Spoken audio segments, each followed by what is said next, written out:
Day number 16. Day 16 of this 365-day journey. Follow along. Um, I encourage you to consider if you've ever thought about breaking into IT, follow this journey. I am on my way to pursue that in 365 days. Start your journey. If you do, leave a comment, um, say something in the chat. Just let me know. I encourage you to give it a try. Freecodecamp.org is one that I have found pretty intuitive and straightforward.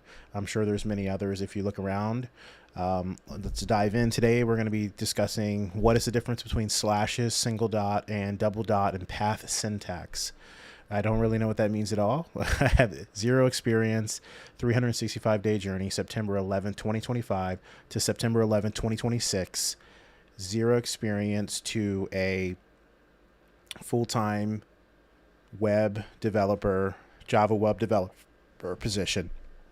That is our goal, and we are attempting to do that with freecodecamp.org. 3,000 hours completely finishing this syntax. It's really it's something that I work on every day, and it's self-paced. Right now, I have about an hour a day to work on it. When I finish one of my degrees, my degree in March, I will be kind of going to try to do about 5 to 6 hours a day and just make progress that way. Um, that is the goal. And there's a possibility of considering Tech Elevator, which is an online boot camp, which would be something that is a little bit more formal, and it's possible, could work better for me. Just going to see different types of scholarship offerings and see how that works. So, again, follow, share. Let me know what you think. If you're going to start your journey, if you have any interest in breaking into IT or your experience in IT and have any suggestions for me or any ideas or any channels I should follow, please let me know. Let's jump into it.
And this is one of those examples of just wanting to be completely transparent. This is very confusing to me. This part right here, it's difficult for me to read this because I'm not exactly sure what this is and what that's trying to speak. We just learned about the different syntaxes, and so we have, let's just say we have a single dot, right? There's the dot, and then we have the slash. But like, we have not learned anything about what that is and what that's supposed to be communicating. So, and then basically what it's giving me is a hypothetical. If you're public, if this right here needed to load this favicon.ico, this file, you would use a relative path with the single dot, which is just, so this is kind of giving some examples. If you needed to do this, if your public index needed to load this CSS file index, you would use a relative path with double dots to navigate to the parent my app directory first, then the src directory, and finally to your file. So src double dot source index.css. It's worth copying to be able to look back on, but some of this stuff is going to take greater questioning, repetition, and seeing it and actually writing it myself to kind of understand what it's happening. But on the surface, it's not something that say, oh yeah, I completely understand that. It's a little complicated as far as like needing to load this and relative paths, and we haven't actually learned what they are, but not put them into practice yet. So it's a journey. Have patience with yourself.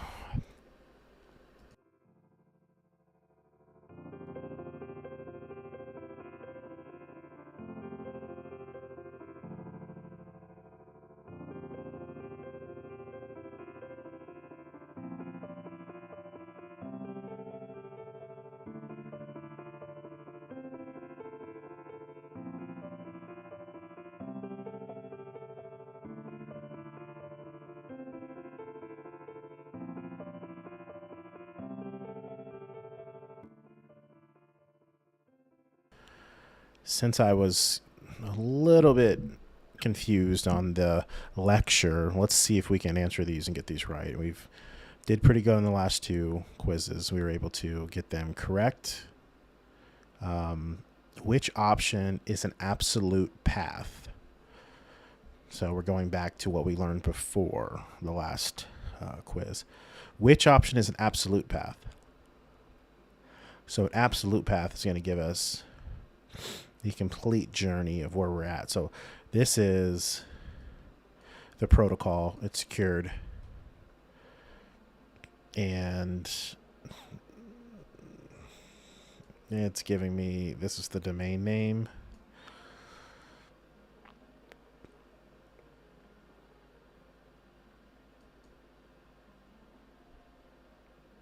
Is this complete? I'm not sure. Is this an absolute path?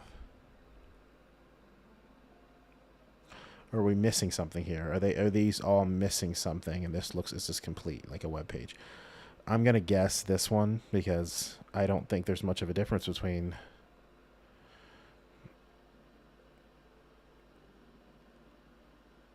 these are, well, absolute paths. Yeah, these seem to be more relative paths that are kind of shorter and to the point.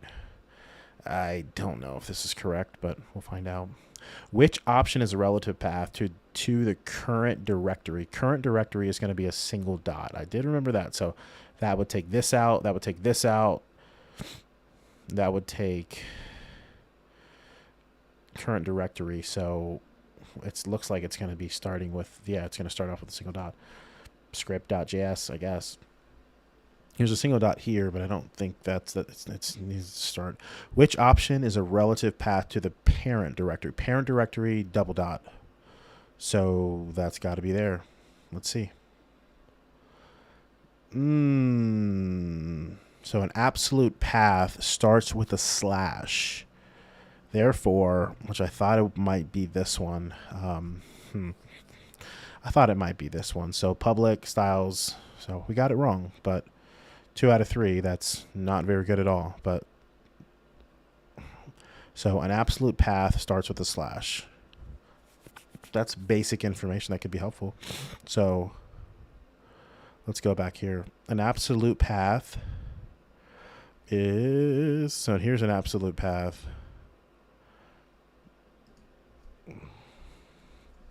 Starts with a slash. You learn something every day. That's a goal, at least.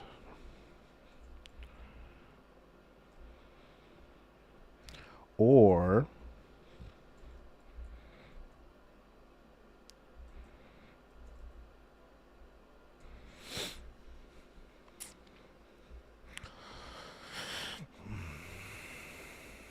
well, we gave it our best shot. Let's see what is next. So now we got the answer correct. Submit and get to the next challenge. So different link states and why are they important? What are the different link states and why are they important?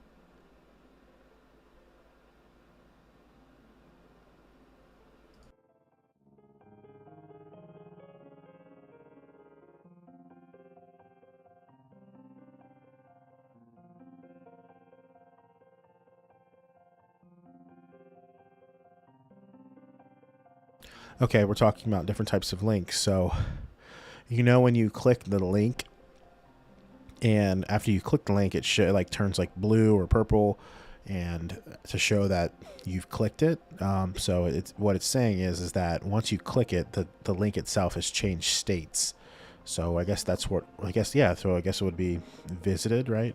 5 different states a link can be in. The first one is called. The first is the default state, which is link.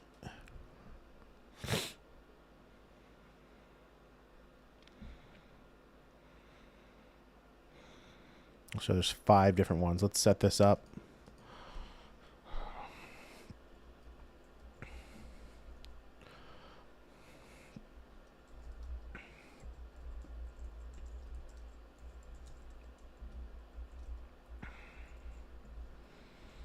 I don't really like that, how I wrote that, but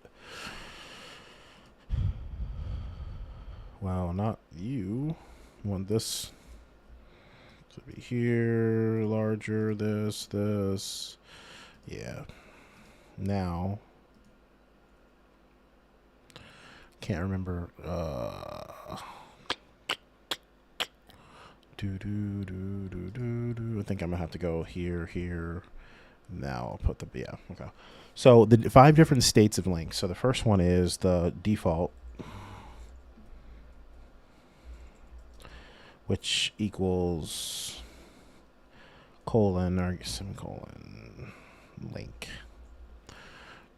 And so they're saying that this state represents a link which the user has not visited, clicked, or interacted with yet. You can think of the link of this state as providing the base styles for all links on your page. The other states build on top of it.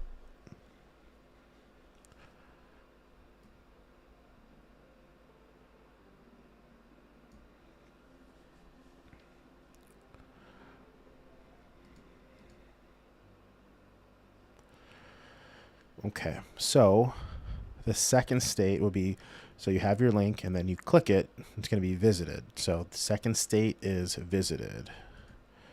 First state.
So this applies when a user has already visited the page being linked to. By default, this turns the link purple. But you can leverage CSS to provide a different visual indication to the user. This is helpful to let someone know they have already read a portion of your documentation, or that the site is one they can trust because they have used it before. That is true. Definitely gone back to search something again on Google, just gone to the regular Google page and see pages that I've linked to before, the page I was looking for, and definitely just continue on to where I've already been.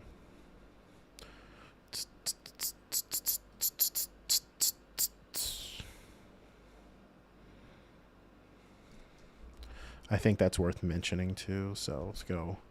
Boom, boom, boom, boom, boom, boom, boom.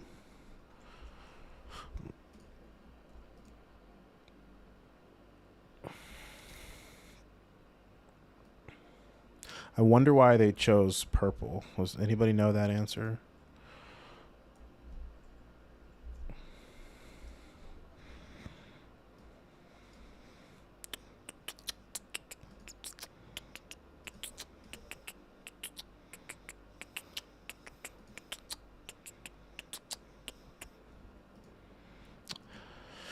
So you can change it and make it a different color on whatever color you want on your page.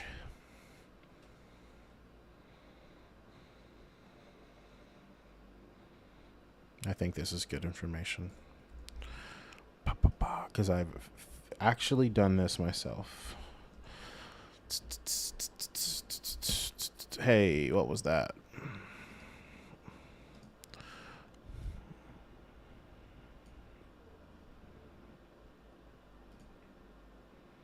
Hey. Okay. What I'm looking for is this. Okay. All right. So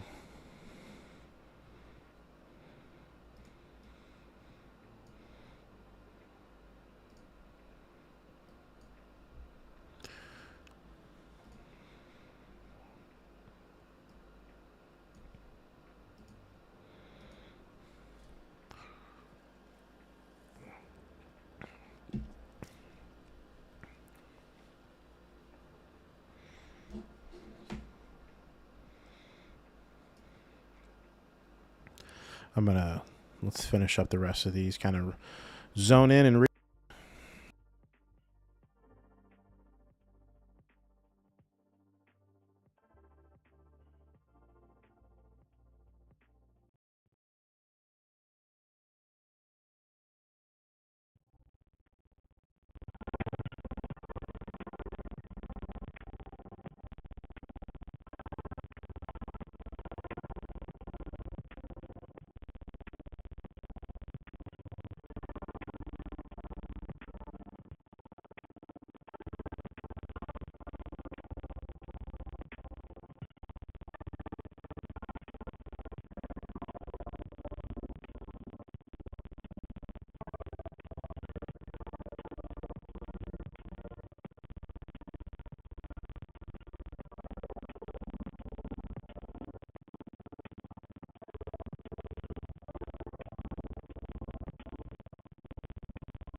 all right, so we have the third.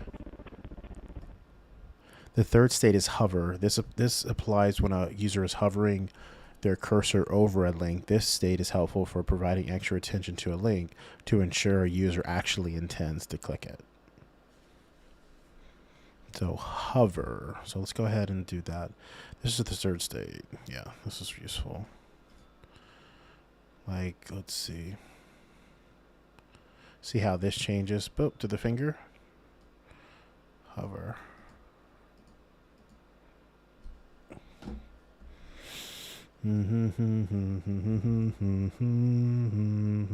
Whoops. What if I were to do this, this, and that? No.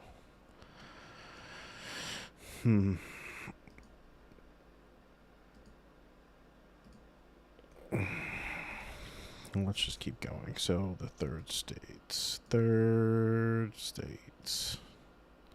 Hover. Very useful too. Boom. Let's go here.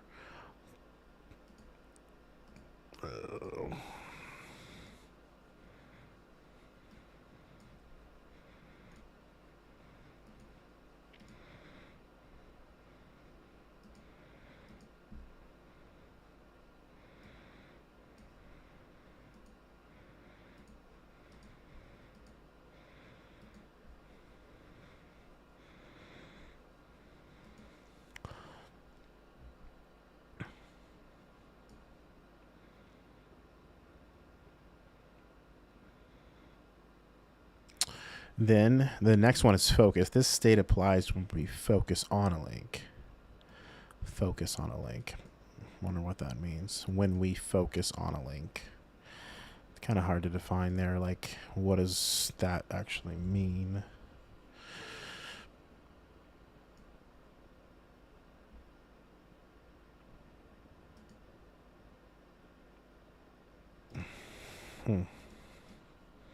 What does that actually mean? Do. Focus.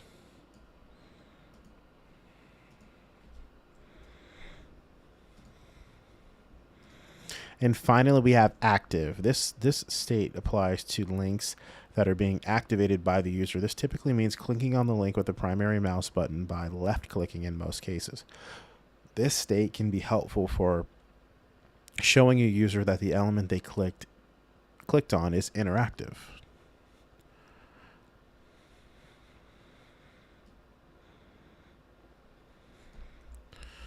I get it, but it seems a little overly wordy to me.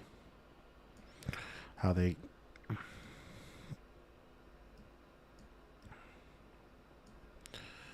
want that. Link. So we have default link, visited, hover, focus, and active. Those are the 5 states of links.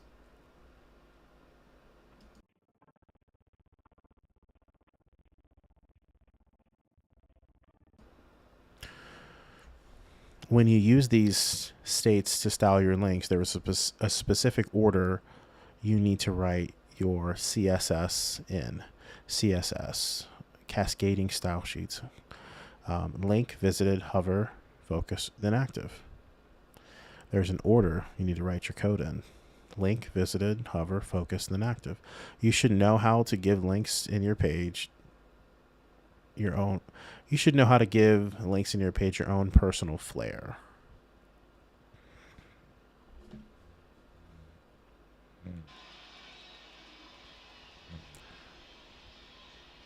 While still providing the important information a user needs about the state of each link.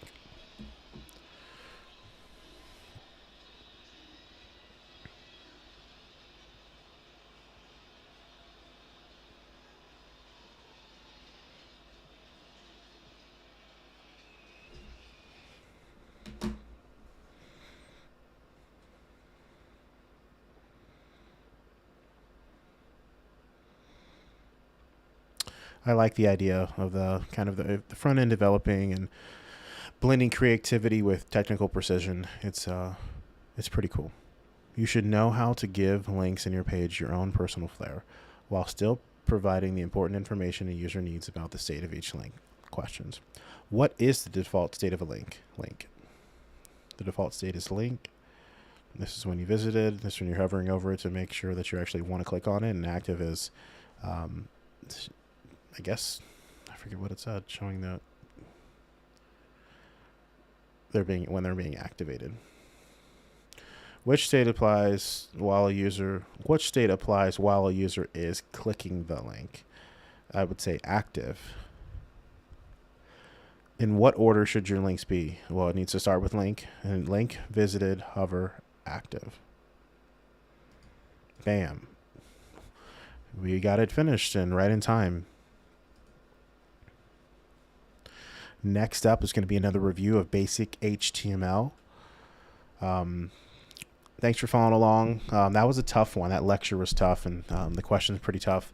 It'll be interesting to see, and what they do really well is they help us to be able to provide repetition at the right time, let us practice and build different web pages, use what we've learned, which I'm sure is going to be coming up next.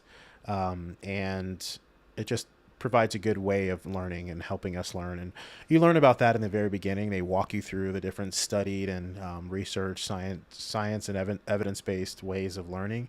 And it's been really helpful to me. So you don't have to worry if you have 35 minutes or an hour and you go through something that was difficult to understand, but you passed the quiz and you're thinking like, I'm not going to be able to remember this tomorrow. The idea is making sure that you don't have to stream like what I'm doing, but going through, you can do it on your phone as well, and trying to do 30 minutes a day like they suggest.